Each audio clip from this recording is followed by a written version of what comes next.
Thank you for joining us today for another in our series of online programs. My name is Patrice Weaver with the Georgia Commission on the Holocaust.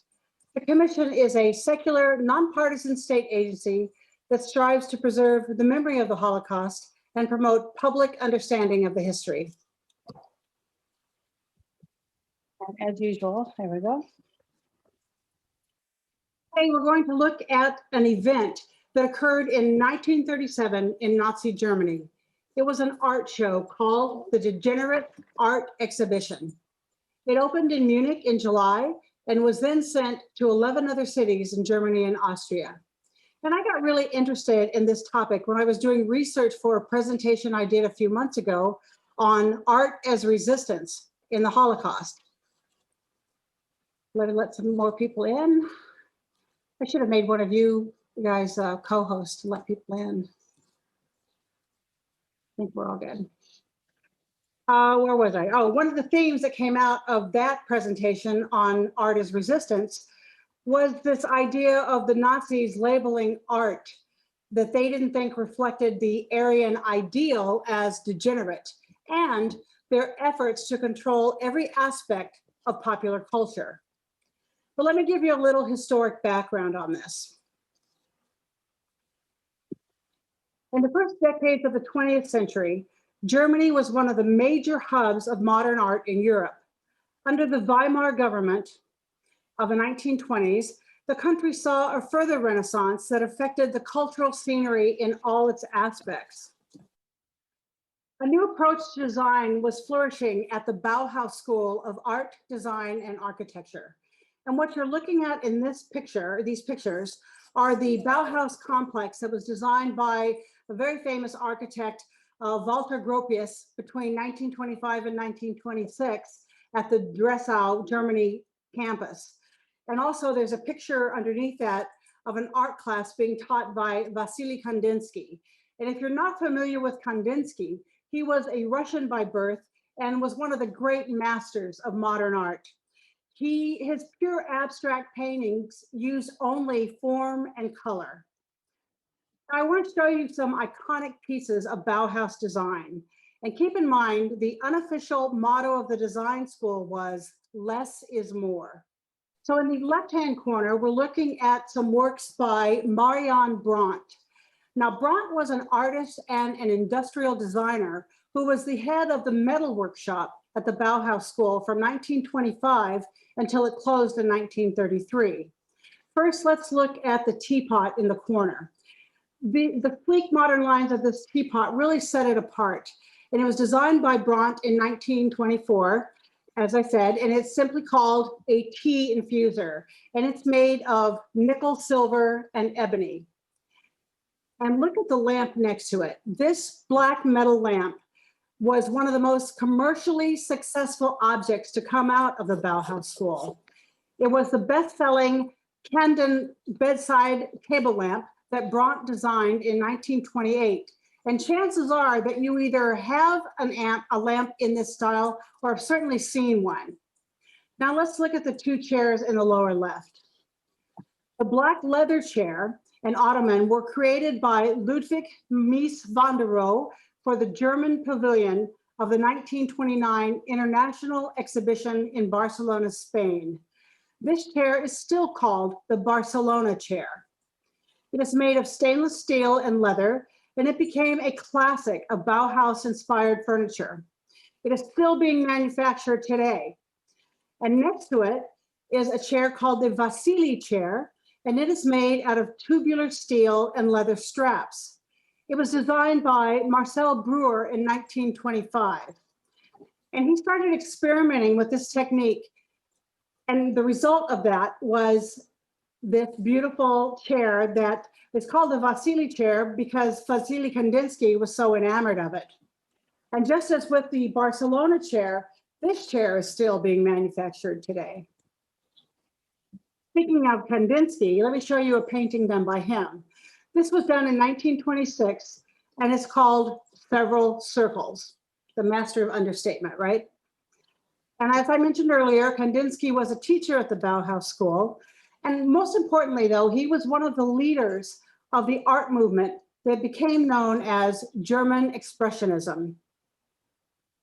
Now, while I could happily show you Bauhaus-inspired design and artworks, I only have so much time today, so I'm going to have to save that for another presentation. The influence of this new approach led to changes in popular culture all over Europe, but especially in Germany. It reached into music with jazz bands and cabaret performances becoming wildly popular. This expressionistic movement extended from painting and sculpture to architecture, literature, theater, dance, and cinema. Now let me show you some pieces of work that debuted in Germany during this period. On the far left, we see a poster from the movie The Blue Angel. Now, this was directed by Josef von Sternberg in 1930, and it really launched the career of Marlene Dietrich, making her a worldwide star. The plot, briefly, of this story is that a respected academic falls for a promiscuous cabaret singer and loses everything. Now, in the middle of this slide, we see a still from the movie Metropolis, and this was directed by Fritz Lang in 1927. Metropolis was one of the first science fiction films ever made and is considered a German expressionistic cinema masterpiece. Finally, on the other side, we have a poster from the play The Three Penny Opera that was written by Kurt Weill and Bertolt Brecht. It was described at the time as a play with music, and it was a socialist critique of a capitalist world. It opened in Berlin in 1928 and was translated into no less than 18 languages and was performed more than 10,000 times on European stages. Now, interestingly, it was brought to the United States and opened on Broadway in April of 1933, but closed after only 12 performances. American audiences just didn't understand it. Now, while the play was not considered a success in the United States, there's one song that came out of this play that became a jazz standard. And let's see if you recognize this, and hopefully you'll be able to hear this. Und der Haifisch, der hat Zähne und die trägt er im Gesicht. Und Mackies, der hat ein Messer. So did you recognize that as Mac the Knife? Mac the Knife. Yeah. Probably you're more familiar with the Bobby Darin version that was a real recorded in 1959. So taking just these few examples, think about how the Nazis saw Weimar mores. They were of mostly American influence. They were considered obscene and antithetical to traditional German values. This made Weimar culture, along with avant-gardism art in all of its aspects, a threat in terms of both formal and intellectual expression. However, this golden cultural age did not last very long. Socioeconomic instability resulting from weak government, disastrous economic policies, and the onset of the worldwide Great Depression laid the groundwork for the German Nazi Party to flourish and grow. And what we're seeing in this picture are pictures from Germany that show just how worthless, due to hyperinflation, German currency was during this time. So there was an election in 1932. And during the whole Weimar period, because of, like I said, during the 1920s, there were increasing unemployment numbers, this devastation of the economy, the hyperinflation due to the Weimar government flooding the market with unsupported currency. All of this was causing just huge upheaval.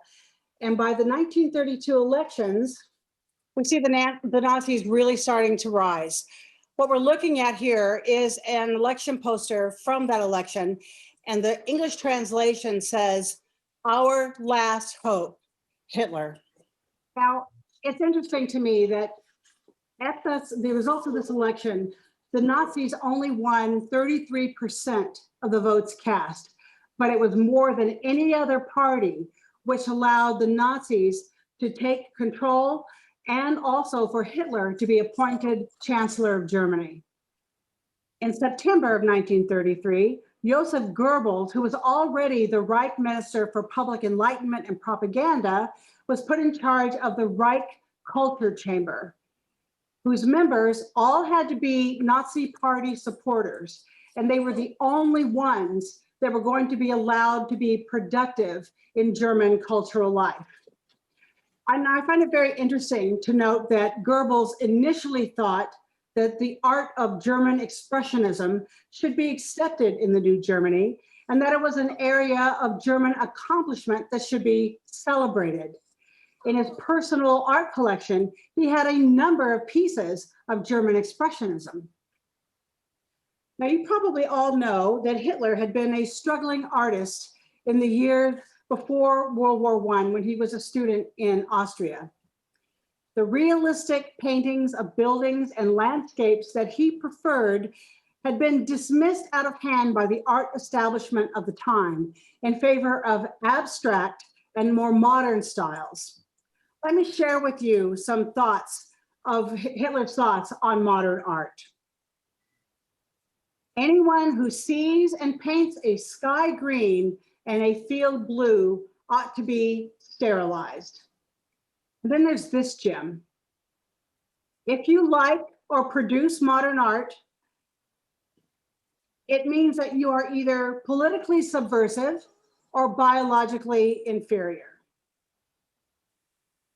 Now, you have to wonder, was his hatred of modern art based at least in part on the rejection of his paintings by the art establishment of the time?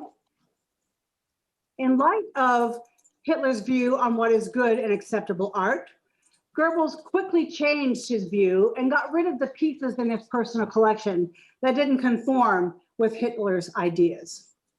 A campaign to align German politics, society, and culture with Nazi goals was begun. This process of Nazification was widespread, and the effort became known as Glycial Tone, the German word for coordination or synchronization.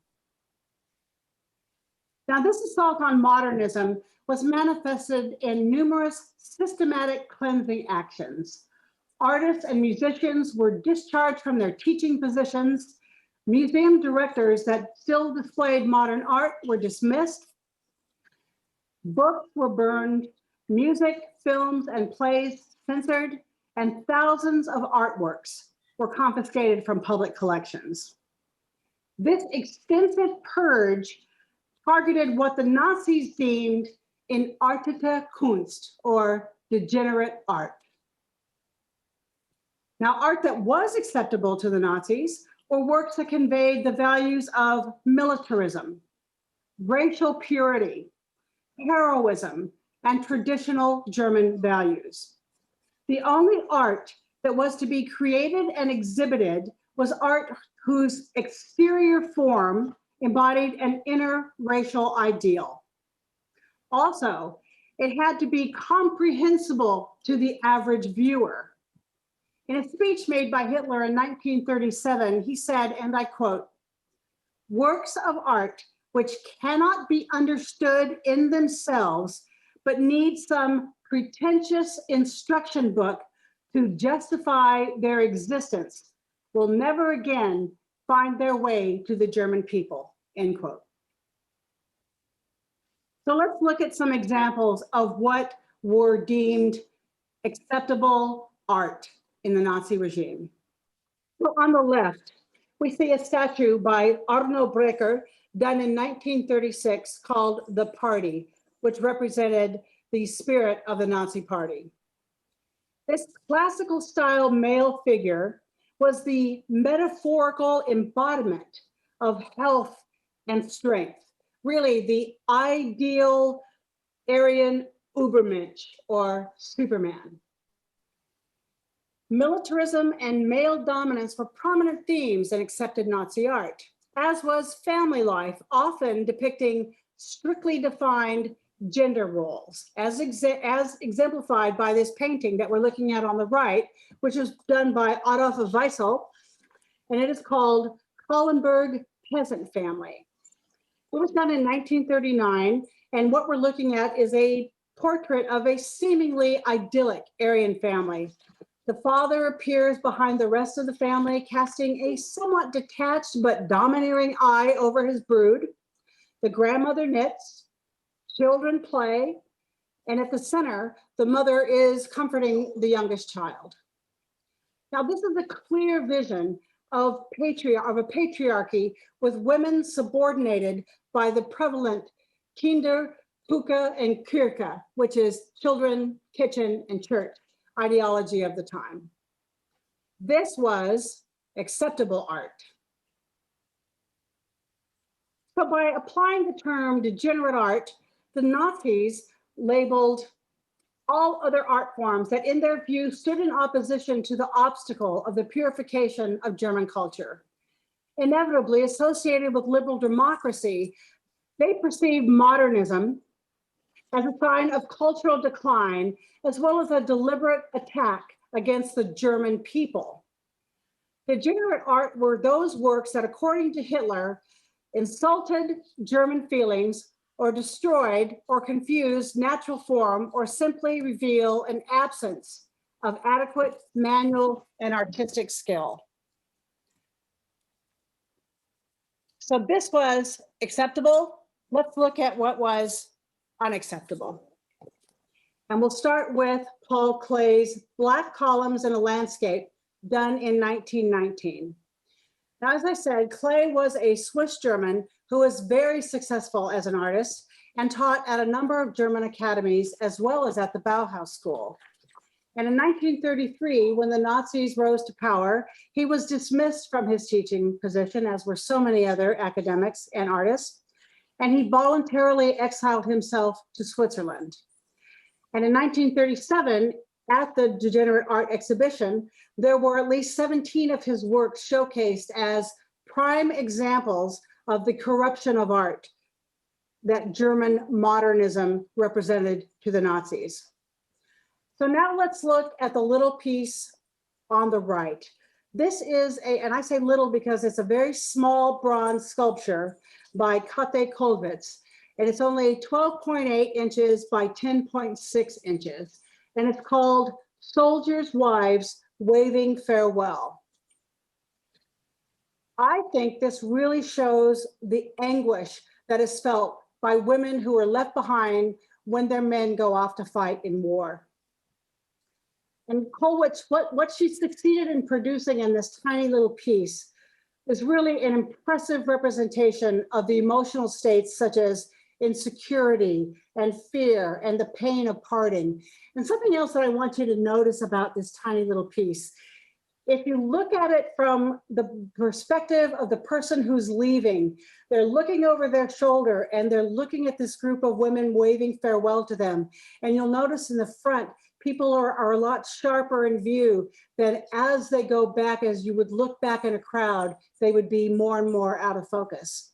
I mean, isn't that fascinating that she was able to do that? Mm-hmm. So let me tell you a couple things about Kate Kollwitz. She was the first woman to be elected to a full professorship at the Prussian Academy of Arts. And she had two sons who fought for Germany during the First World War. Her son, Peter, was killed in action. And after that, Kollwitz really moved to more left-wing politics and anti-war activism. And after the Nazis rose to power in 1933, she was forced to resign her teaching position. She continued to publicly criticize Hitler and the Nazis and was arrested in 1936. She barely managed to escape being sent to a concentration camp. And during the art purges between 1933 and 1939 in Germany, 31 of her works were confiscated from German museums. In 1938, her husband, Karl, who was a doctor, was banned from practicing medicine, again, because of his political views, and the couple rapidly descended into poverty. Now, Kollwitz was dealt another blow when her grandson, who was also named Peter, was killed in action at Stalingrad in 1942. She died of heart failure just before the end of the war in April of 45. This art was deemed unacceptable. So in 1937, there was a spectacular art exhibition that was held in Munich, and it was titled The Great Exhibition of German Art. And it showcased leading examples of the approved Aryan art and sculpture. And it was housed in a newly built, purpose-built, palatial Haus der Deutschen Kunst, or House of German Art, with tall ceilings, massive doors, natural sunlight streaming in, marble columns everywhere, marble floors, and the works were shown in the best possible setting. And let me show you a picture of Hitler viewing this exhibition so you can get an idea of what I mean by the scale of this building. And we look at this: high ceilings, pristine walls, opulent building materials, the huge doorways, the art respectfully showcased. And let me show you two examples of some of the works that were included in this show. Now, first we have another of the Otto Dix genre paintings. This one is called Young Farmers, done in 1937. And it's idealizing German farmers and representing traditional German values. And also, obviously, representing very sturdy German farm women. On the other side, we have Hermann Otto Hoyer's In the Beginning Was the Word, 1937. And this shows a heavily mythologized view of Hitler and the rise of the Nazi Party. Now look at that for a minute. Do you think that it really looked like this in the basement of a Munich beer hall in the 20s? But speaking of mythologizing, this has got to be one of the granddaddies of all time. This is Pooh Bears Lanzinger's The Standard Bearer, which shows Hitler in knight's armor, riding a horse, holding a swastika banner billowing out behind him. And Hitler is presented here as a superior human being, almost godlike personification of the leader and head of the National Socialist Party. Now, needless to say, Hitler loved this painting. He authorized it to be reproduced in posters and postcards and distributed all over the Reich. So a few hundred yards away, there was another exhibition. And this one was housed in the old Institute of Archaeology building in Munich that was built in 1885. This venue was chosen specifically because of its low ceilings and dark, narrow rooms. The exhibition was called Entartete Kunst, or Degenerate Art, and the German press fell right into line with the Nazis announcing this exhibition. They said it contained brain loads of dirt. And you can see below Entartete Kunst the Eintrittsfrei words. That means admittance free. So it was free to go in. However, children were not allowed in order to protect their purity. So let's look at a couple of pictures of the Nazis touring the exhibit. Notice the picture of Hitler on the right and compare it with the one just a couple of minutes ago, where it's him going through the marble halls of the Great German Art Exhibition.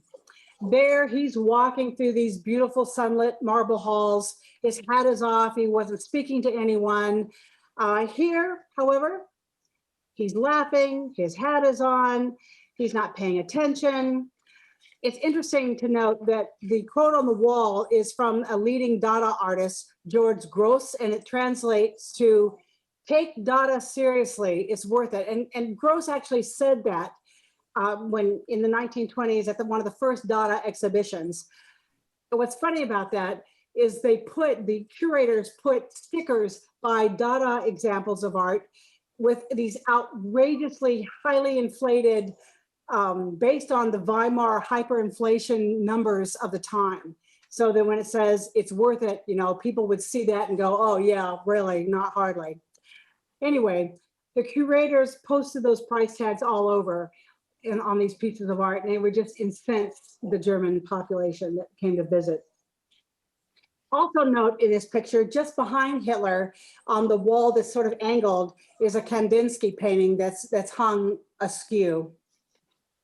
On the other side, this picture of Goebbels touring the exhibit, as I look at that, I can't help but wonder if he's saying to himself as he's looking around, right, I used to have that painting in my private collection.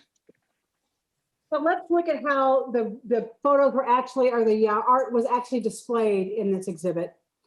Many of them were crowded together without frames. Some were in stacks on the floor and partially covered with these derogatory slogans. The rooms, as you can tell by looking through that doorway, the rooms are narrow and dark. And taken as a whole, the presentation gives the impression of chaos. And the art in this exhibition was divided into rooms by category. Art that was blasphemous, art by Jewish or communist artists, art that criticized German soldiers or the military, art that offended the honor of German women, or art that offended the honor of farmers. One room featured entirely abstract paintings and was labeled the Insanity Room. So the idea of the exhibition was not just to mock modern art, but to encourage the viewers to see it as a symptom of an evil plot against the German people. The curators went to some lengths to ensure that the message was came across to people who were viewing. They went so far as to hire actors who would mingle with the crowd and laugh and make fun of the art on display. So we know exactly what was in this exhibition. There were 650 paintings, sculptures, books, and prints from the collections of 32 different museums across Germany. And we know what was in here because an exhibition catalog survived the war and is currently in the collection of the Victoria and Albert Museum in London, and you can look at it online. So this exhibition was in Munich from July to November, and then it was sent as a traveling exhibition to 11 other cities in Germany and Austria. I want to look a little closer at a couple of the paintings that I'm showing you in this picture of the exhibition. On the left-hand side, do you see on the floor the portrait of the young woman? And then next to it on the easel in a frame is a landscape. So what these are, the one on the left was a painting by Amedeo Modigliani in Paris in 1919. And it survived the war and is currently in a private collection. Now the landscape on the right was by André Durand. And Durand was a co-founder along with Henri Matisse of Fauvism. This piece also survived and is currently in the collection of the Museum of Modern Art in New York. That museum's director had this to say about this canvas. The Durand painting, far from being radical, is a severely disciplined landscape in a modern classical style derived from Cézanne. Well, I don't know about you, but as I look at these paintings, I have to wonder, what about either one of them is degenerate? So because of time constraints, I can really only focus on one artist in depth today. And I've chosen to show you some pieces by Otto Dix. Now, Dix was a veteran of World War I. He volunteered at the outbreak of the war in 1914 to go into the Imperial German Army. He served in a machine gun unit on the Western Front and took part in the Battle of the Somme. Now, in case you're not familiar with World War I history, the Battle of the Somme was one of the largest battles of the war and among the bloodiest in all of human history. It is estimated that casualties from this battle alone topped 1 million, with some 300,000 dead. Dix earned the Iron Cross and reached the rank of Staff Sergeant before he was wounded and reassigned. He was profoundly affected by his war experiences and suffered from what we would identify as PTSD, or post-traumatic stress disorder, for the rest of his life. But I want to show you a series of self-portraits that he did in the early years of the war. First, from left to right, the one on the far left is of Dix as a young student in 1913, before the war started. And then, as I said, he volunteered to join the Imperial Army. And the second one is called Self-Portrait, and he self-titled all of these, by the way, done in 1914, and he was already in the trenches as a soldier. And then the next one, this one is so chilling to me, self-titled, Self-Portrait as a Practice Target. So how do you think he saw himself as a soldier in the Kaiser's army? And then finally, we end with Self-Portrait as Mars in 1915. Now, this is quite the evolution in 2 short years, from this innocent-looking student to the god of war. So the next painting by Dix that I want to share with you is called War. And he did this while he was a professor at the Dresden Art Academy. And it was first exhibited in 1932 at the Berlin Academy of Fine Arts. Now let's look a little closer at this painting. From left to right, the left wing depicts a column of German soldiers marching away from the viewer towards and through the fog of war towards the battle in the central scene. The central panel shows a devastated urban landscape scattered with war paraphernalia and body parts. And you'll notice in the center of that central panel, a skeletal figure floating above the scene, pointing to the right, with a soldier in a gas mask beneath him. Now on the right wing, you see several figures withdrawing from the fight. And one of them, a dominant grayish figure, is helping a wounded comrade. That's actually a self-portrait done by Dix himself. And it's interesting to me that this composition is very similar to ones that we would have seen in the late medieval, early Renaissance period, the Descent from the Cross or the Pietà paintings. At the base, we see several soldiers lying next to each other, possibly sleeping under an awning, or perhaps they represent the dead in a tomb. Now, as I said, when I look at this, I think of late medieval, early Renaissance paintings. I want to show you exactly why I say that. So I want you to compare the compositions with these 2 works. On the left, we're looking at the 16th century Eisenheim altarpiece by Matthias Grunwald. Next to that, of course, is the painting we were just looking at, The War, or War by Dix. And you can really see how he copied the iconography of just the style of this triptych. Now, do I think that he thought this was a religious painting? I don't know. I'll let you interpret that one. So this painting, War, created quite a stir when it was exhibited in 32. When the Nazis came to full power in 33, Dix decided he'd better remove this, and he actually was successful in hiding it for the duration. It survived the war and currently hangs at the New Masters Gallery in Dresden.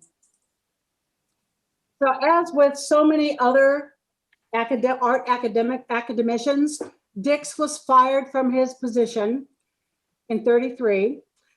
He was then forced, if he wanted to continue to paint and exhibit his art, he had to join the Reich's Chamber of Fine Arts. And it was mandatory, if you wanted to work. But he had to promise to only produce inoffensive landscapes. Now imagine, for an artist like Dix, what toll that took on him. This was his outlet. This was how he processed all the stuff that he had from the war. And now he was reduced to only doing inoffensive landscapes. So in 1939, he was arrested on trumped up charges of being involved in a plot against Hitler, but he was released. He was really lucky. Towards the end of the war, he was conscripted into the Volkssturm, or the People's Militia, and was captured by French troops. He wasn't released until February of 1946, and eventually made his way back to Dresden and had a long and successful career as an artist, painting the way he wanted to and really he needed to. It's interesting to me because he gained complete recognition and exoneration for his style. He became known as a pivotal figure in what was the new objectivity movement in art in post-war Germany. So now I want to show you another very different type of painting by Otto Dix. And this one was exhibited at the Degenerate Art exhibition, and it was hung in the room called Works that were critical of the German military. So let's look at this painting.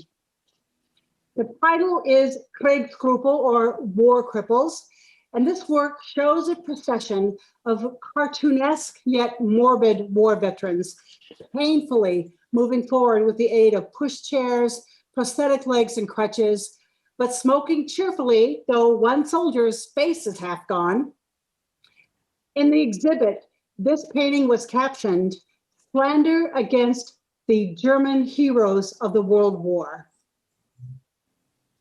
So in the painting, though, Dix leaves no one unscathed. He damns the military for butchering his generation. He damns the public for its fascination with these reconstituted men. And he damns the cripples themselves for their undiminished national pride. Now, at the end of the Degenerate Art exhibition's run, this work and hundreds of others were destroyed by the Germans. The image that we're seeing today is a colorized version based on black and white photographs of the original and sketches that the artist did. Also did a series of dry point etchings of this same theme, and one of those is in the collection of the Guggenheim in New York City.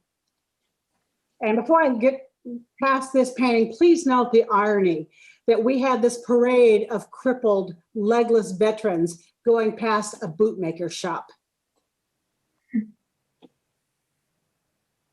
Now, as I mentioned earlier, there was an extensive purge of artworks from German museums between 1933 and 1939.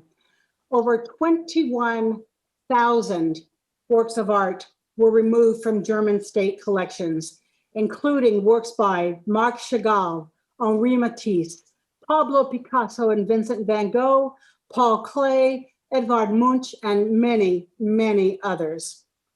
The majority of these were destroyed, while others, those that were considered marketable, were sold abroad to raise funds for the Nazi regime.